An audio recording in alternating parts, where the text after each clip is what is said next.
Bonjour et bienvenue à l'émission Pasteur, j'ai une question. Aujourd'hui, nous allons répondre à une question de Angela. Angela qui nous écrit des États-Unis. Elle nous dit « Je dois prendre une décision importante pour ma vie. Comment savoir si c'est la bonne décision que je prends? Comment savoir si la décision que je prends fait partie de la volonté spécifique de Dieu pour ma vie ?» Nous avons avec nous le pasteur Jérémy Sourdril aujourd'hui. Bonjour Jérémy. Bonjour Michael. Il va nous aider à répondre à cette question de Angela, cette question très importante parce que chaque décision qu'on prend aura des conséquences, bonnes ou mauvaises. Certaines décisions peuvent avoir peu de conséquences, mais certaines décisions importantes peuvent avoir des conséquences très importantes pour notre vie. Je prends par exemple le cas de quelle étude je choisis de faire. Si on se trompe, on part dans la mauvaise direction pour notre vie. Quel conjoint je dois épouser, ce sont des décisions très importantes, il ne faut pas se tromper.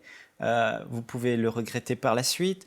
Ou est-ce que je dois démarrer une entreprise? Ou dans quelle région je dois habiter? Ou quelle église locale je dois fréquenter? Ce sont des questions très importantes et il faut vraiment prendre le bon choix et savoir quelle est la volonté de Dieu par rapport à cette situation pour notre vie. La Bible dit dans Jérémie au chapitre 29 et au verset 11, Dieu dit « Car je connais les projets que j'ai formés sur vous, dit l'Éternel, projets de paix et non de malheur, afin de vous donner un avenir et une espérance. » Lorsque Dieu nous a créés, il ne nous a pas créés sans plan, sans but, mais la Bible dit qu'avant même qu'on ne soit tissé dans le sein de notre mère, Dieu avait écrit sur un livre les choses concernant notre avenir, notre destinée. Alors aujourd'hui, avec le pasteur Jérémy, on va tenter de répondre à cette question très importante d'Angela et de vous éclairer sur la question. Alors, pasteur Jérémy, quel conseil donnerais-tu à Angela pour qu'elle prenne la bonne décision face à ce choix important qu'elle doit faire dans sa vie? Alors Angela n'a pas précisé quelle était exactement la décision qu'elle avait à prendre, donc on va être un peu général. Mais comment reconnaître si la décision qu'on va prendre est de Dieu ou si elle est bonne ou pas? C'est sûr que premièrement, il faut regarder quelle est la volonté générale de Dieu dans sa parole. Par exemple, quelqu'un pourrait dire « Ah, moi j'ai envie demain de devenir, je sais pas, vendeur de drogue ». Bien sûr, on voit très clairement que ce n'est pas la volonté de Dieu. Donc il y a des choses comme ça très générales. Après, une chose importante aussi, c'est de se poser la question, parce que quand on parle de décision, on parle souvent de motifs personnels, de désirs personnels. Et se poser la question, est-ce que la décision que je veux prendre, est-ce que c'est moi-même qui veux la prendre parce que j'ai ce désir en moi, ou est-ce que c'est vraiment la source de cette décision ou de cette réflexion, est-ce que c'est vraiment pour la gloire de Dieu? Et la Bible dit que faites tout pour la gloire de Dieu. Amen. Que ce soit que vous mangez, que vous buviez, dans tout ce qu'on a à faire, ça doit vraiment être pour refléter la gloire de Dieu et pour amener vraiment ce côté d'être agréable à Dieu. Donc moi je dirais à Angela, un des conseils c'est regarder la parole de Dieu générale, donc c'est-à-dire méditer, passer du temps. Il y a des gens qui ils se posent des questions par rapport à des décisions futures et souvent ce que vont faire la plupart des chrétiens même, c'est qu'ils vont tout de suite soit faire selon leur propre raisonnement, leur propre pensée, soit demander à des gens de prier pour eux, mais ils ne vont pas prendre le temps nécessaire pour méditer la parole. Et ça, c'est quelque chose qu'on voit très souvent, c'est que quand des gens sont devant une situation importante, ils ne prennent pas le temps pour voir réellement ce que dit la parole de Dieu.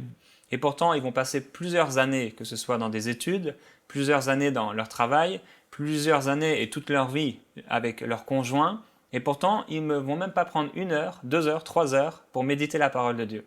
Quelqu'un a dit que le temps qu'on accorde à une chose, c'est la valeur qu'on a de cette chose. Effectivement, c'est sûr. Et si on a vraiment de la valeur pour l'intérêt de Dieu et d'être agréable à Dieu, il est évident qu'on va passer du temps à méditer la parole de Dieu. Évident. Puisque ça va se refléter, vous avez parlé des conséquences plus importantes, et il y a des conséquences, et je pense que Angela pose cette question, parce que certainement, il y a une décision importante qu'elle doit prendre. Pour les petites décisions, qu'est-ce que je vais manger ce midi? On n'a pas besoin d'entendre la voix de Dieu. C'est sûr. Et il y a la volonté générale de Dieu de bien manger, de s'occuper de notre corps, mais c'est surtout pour les choses vraiment de plus grande importance où on a besoin vraiment d'entendre la volonté de Dieu, de savoir qu'est-ce que Dieu veut pour nous. Donc c'est important de méditer la parole de Dieu, connaître, passer du temps à méditer la parole jusqu'à ce que je sache vraiment quelle est la volonté de Dieu. et savoir reconnaître la source de notre désir. Est-ce que c'est un désir personnel qui peut être bon, que Dieu peut approuver, ou est-ce que c'est un désir du vieil homme qui n'est pas bon? Et dans ces deux questions, savoir est-ce que mon intérêt, mon but premier, c'est de glorifier Dieu ou pas? Parce que tout ce qu'on fait devrait être pour glorifier Dieu. Après, Dieu nous a donné un outil précieux des fonctions de notre esprit. Dans Romains au chapitre 8, par exemple, au verset 16, il est écrit « L'Esprit lui-même rend témoignage à notre esprit que nous sommes enfants de Dieu ». Aujourd'hui, si nous savons que nous sommes enfants de Dieu, c'est pas parce que un prêtre, un curé ou un pasteur nous l'a dit, ou nos parents nous l'ont dit, voilà maintenant tu es enfant de Dieu, tu es chrétien, mais c'est parce que nous savons à l'intérieur de nous, grâce à ce témoin, le Saint-Esprit, qui nous donne cette connaissance, nous savons que nous sommes enfants de Dieu. Donc ici, tu parles du témoignage intérieur.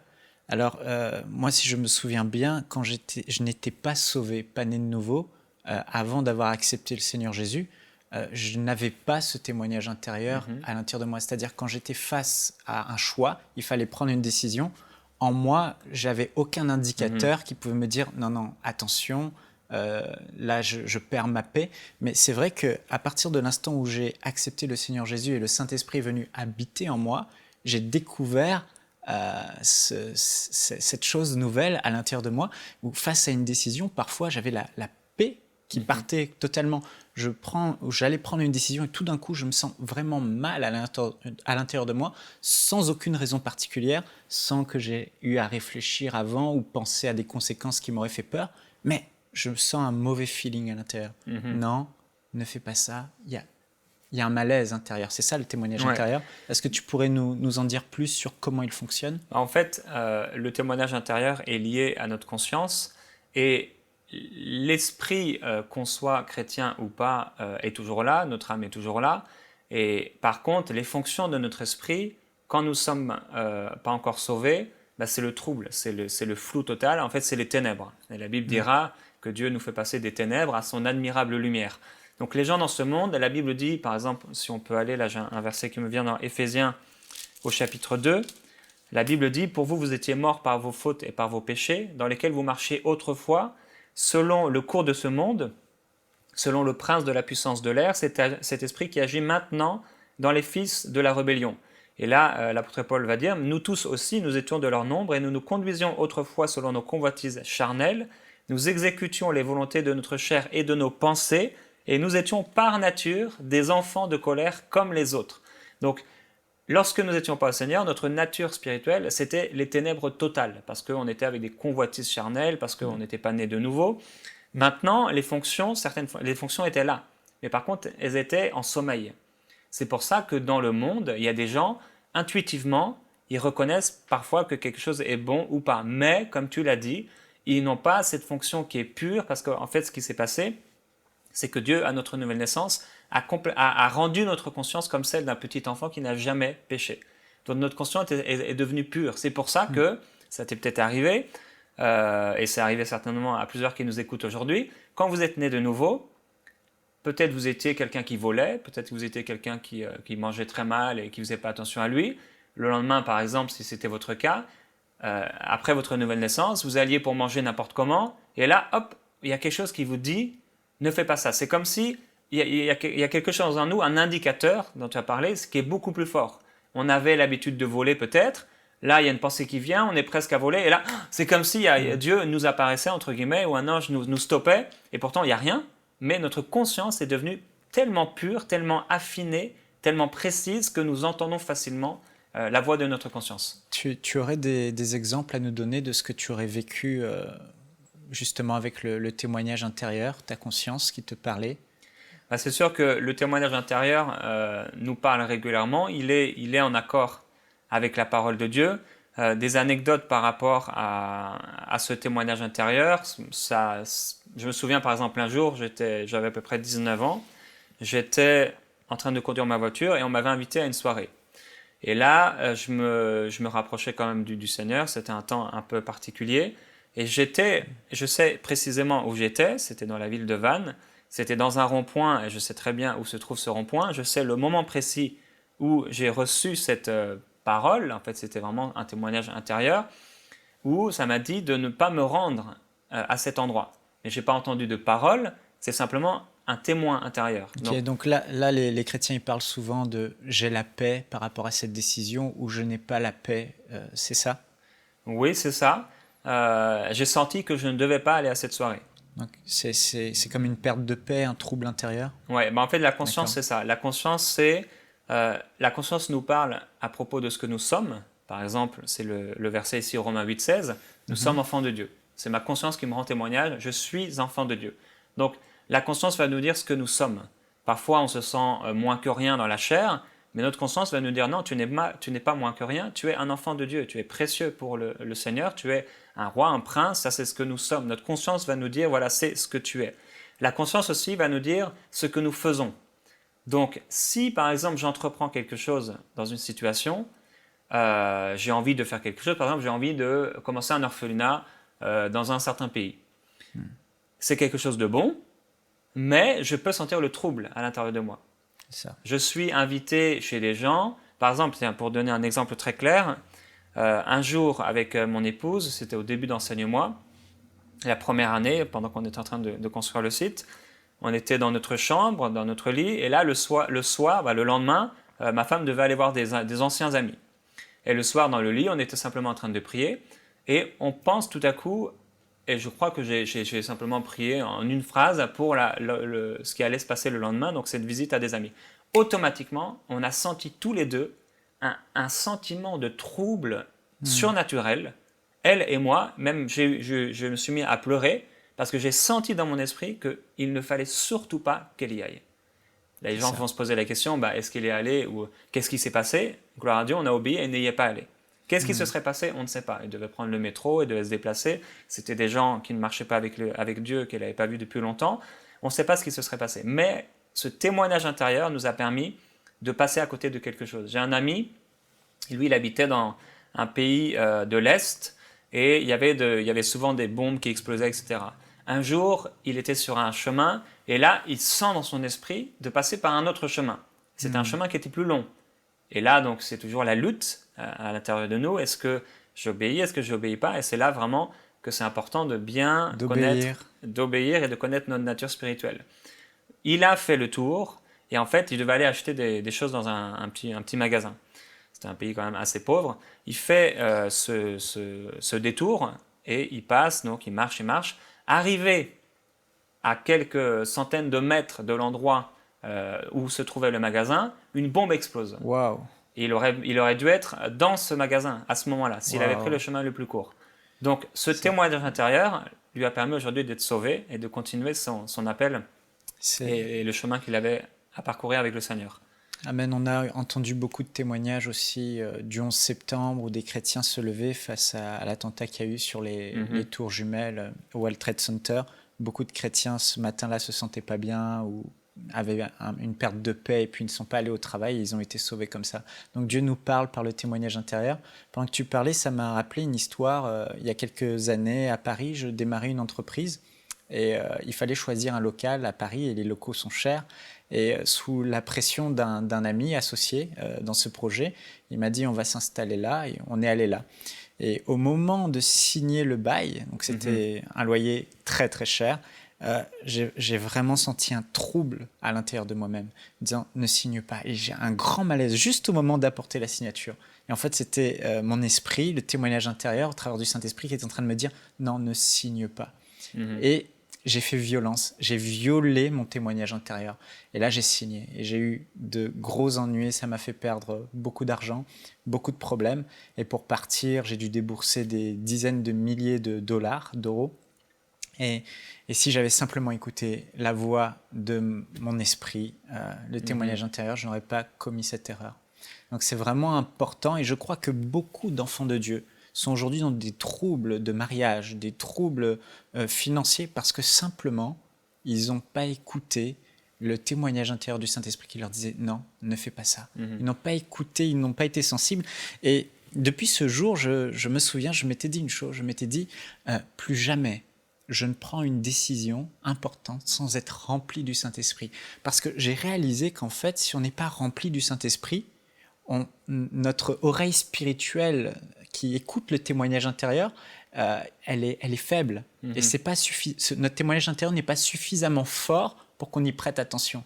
Parce que plusieurs chrétiens pourraient nous dire aujourd'hui, Jérémie, qui nous écoute, oui, mais moi, j'ai pas eu ce témoignage intérieur-là et j'ai fait le mauvais choix. Mais je crois vraiment que quand on est rempli du Saint-Esprit, jamais le Saint-Esprit nous laisse prendre une décision sans nous avoir avertis avant. Il y a beaucoup de chrétiens aujourd'hui, on reçoit des emails, enseigne-moi ailleurs, pourquoi Dieu a permis que mon enfant meure, pourquoi Dieu a permis qu'il y ait eu cet accident, et ils ne comprennent pas.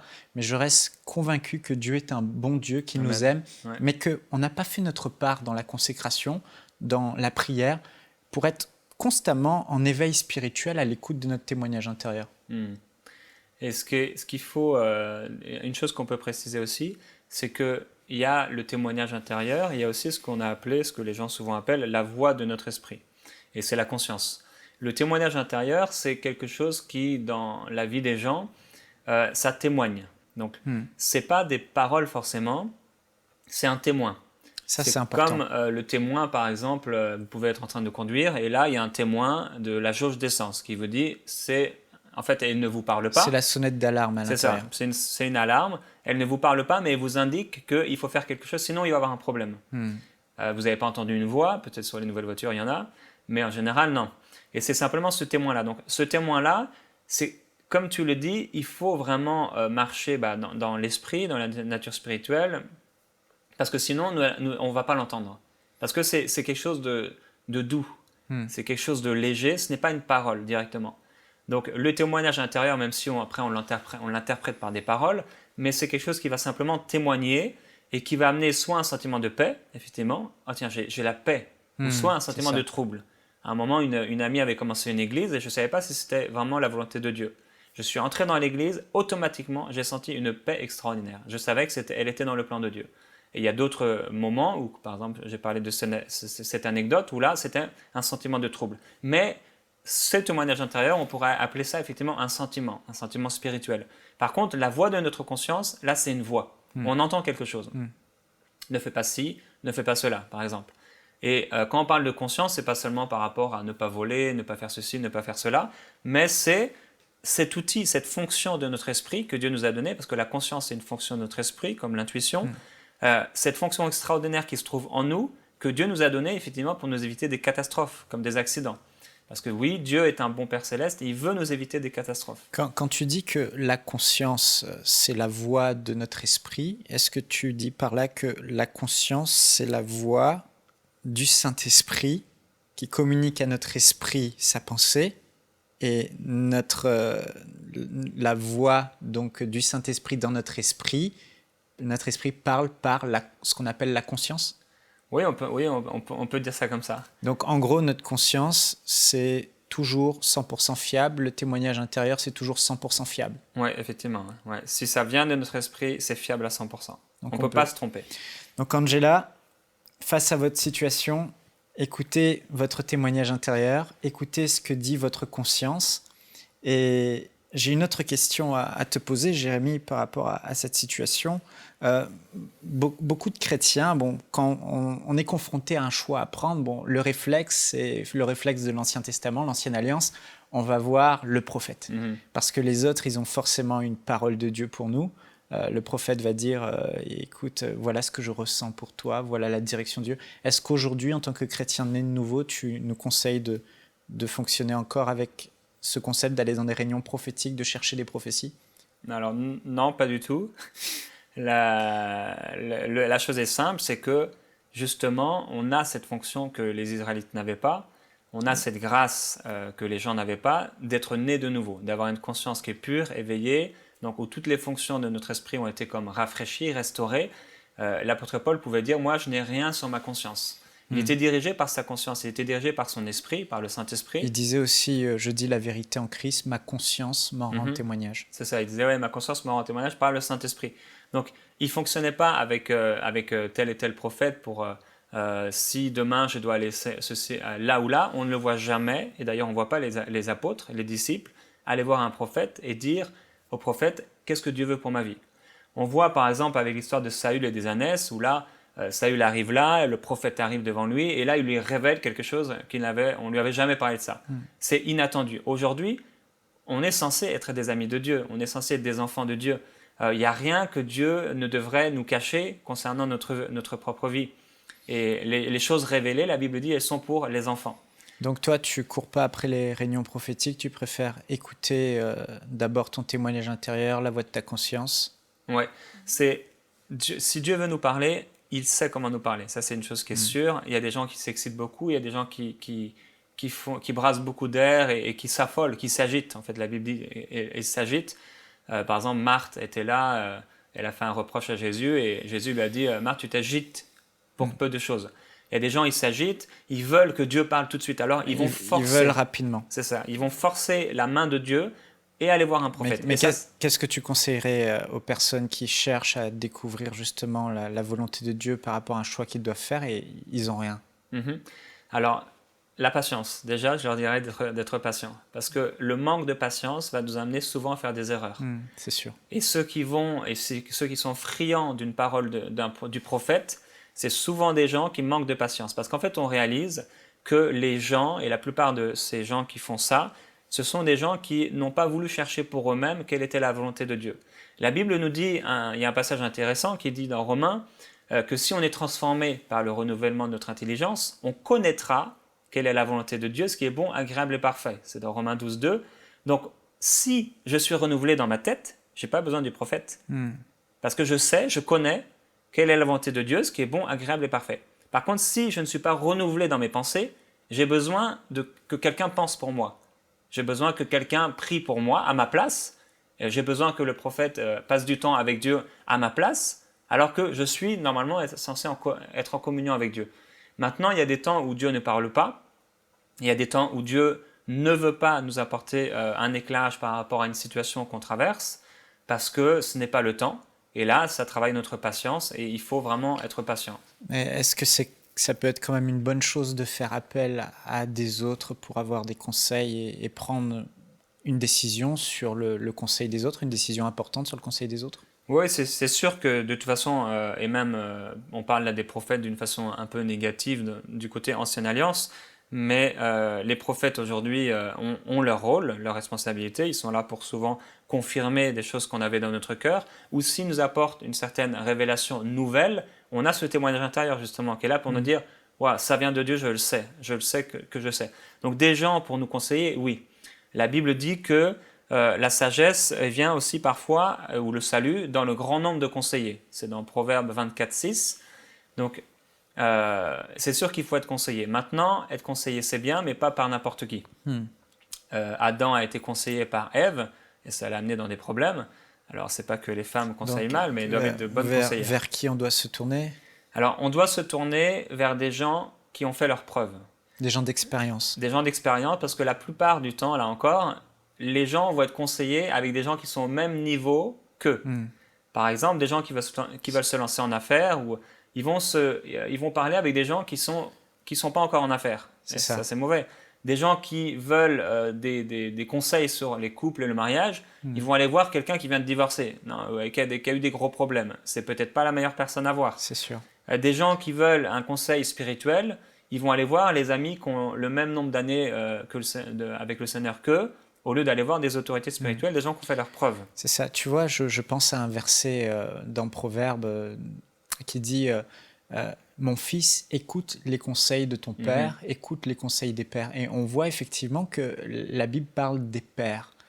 Et le père, c'est pas forcément le père biologique, mais c'est vraiment ces personnes qui ont une certaine maturité, une certaine expérience. Donc, tu nous conseilles d'aller vers les pères, les anciens qui ont une expérience. Mais souvent, les jeunes dans les églises, ils ont comme choisi un parti pris.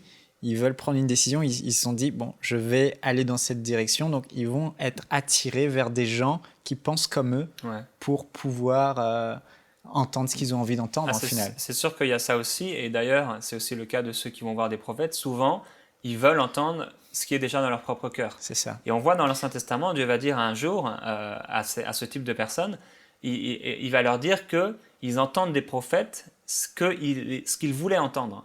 Et que les prophètes prophétisent selon leurs propres pensées. Donc, il est arrivé un moment en Israël où les gens ne marchaient tellement pas avec Dieu qu'ils allaient voir des prophètes, et ces prophètes avaient l'appât du gain, et ils leur prophétisaient ce qu'ils voulaient, parce qu'ils travaillaient avec des esprits familiers. Et en fait, ça arrive aujourd'hui dans les églises.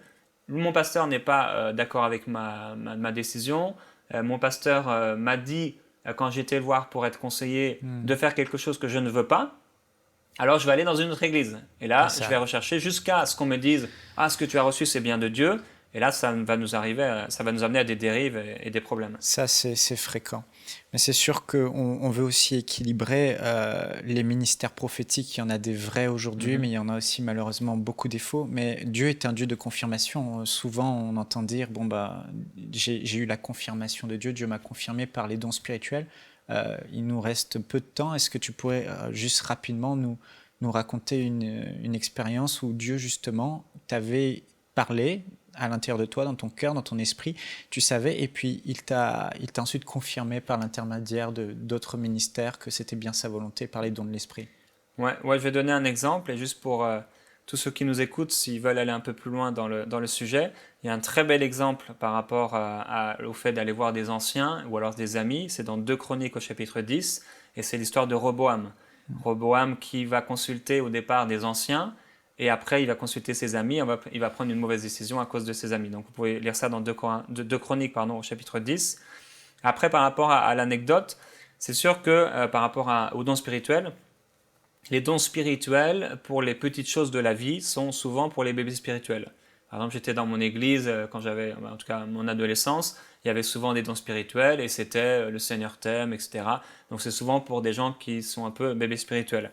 Dans ma propre vie, je me souviens par exemple à un moment où j'ai voulu faire des études dans l'hôtellerie et la restauration. Et à ce moment-là, dans mon église, il y avait une femme qui avait vraiment un don prophétique très fort.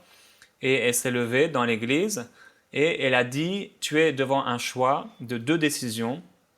Sache qu'il y a une décision qui va t'emmener loin de Dieu et une décision qui va te rapprocher de Dieu. » Et je savais que c'était pour moi. Je n'ai pas compris directement, mais je savais que c'était pour moi. J'ai commencé ces études et au bout d'un moment, j'ai été confronté à une réalité. Je me suis dit, si je fais ces études d'hôtellerie, de restauration, je ne pourrai pas construire de famille et je ne pourrai pas aussi entrer dans le ministère que Dieu a pour moi. Donc, et là, c'est à ce moment-là où je me suis rappelé de cette prophétie qui m'avait été donnée, que j'avais un choix devant moi de prendre une mauvaise décision ou une bonne décision. Et à cause de cette prophétie qui m'avait aidé, eh bien, j'ai pu prendre la bonne décision, c'est-à-dire arrêter ces études et commencer à faire d'autres études. Donc ça a été par exemple une chose où, à cause d'un don spirituel, ça m'a aidé à prendre la bonne décision. Mais les dons spirituels, ce n'est pas forcément ce que les gens vont nous dire, mais souvent on reçoit des dons spirituels pour nous-mêmes. Par exemple, au travers de songes, au travers de rêves, on peut recevoir des dons spirituels. On peut recevoir des prophéties, par exemple, dans un songe. Moi, ça m'est arrivé dans ma propre vie plusieurs fois, où Dieu m'a montré à l'avance des choses que j'allais voir, et ça a préparé mon cœur par rapport à ce qui venait. Amen. Dieu est un Dieu qui parle, Dieu est un Dieu d'authenticité. Et Angela, on espère avoir répondu à ta question. Donc le témoignage intérieur, la voix de notre esprit qui est notre conscience, la méditation de la parole de Dieu pour connaître le plan global de Dieu pour notre vie et renouveler notre âme pour agir comme la parole de Dieu nous encourage à agir selon le cœur de Dieu. Et également chercher du conseil auprès des pairs, voilà, et être ouvert également à la confirmation de Dieu, d'être patient. On pourrait encore en dire long, mais le temps nous manque pour cette émission. Alors soyez richement bénis, je vous dis à bientôt. Nous espérons que cette émission vous a béni.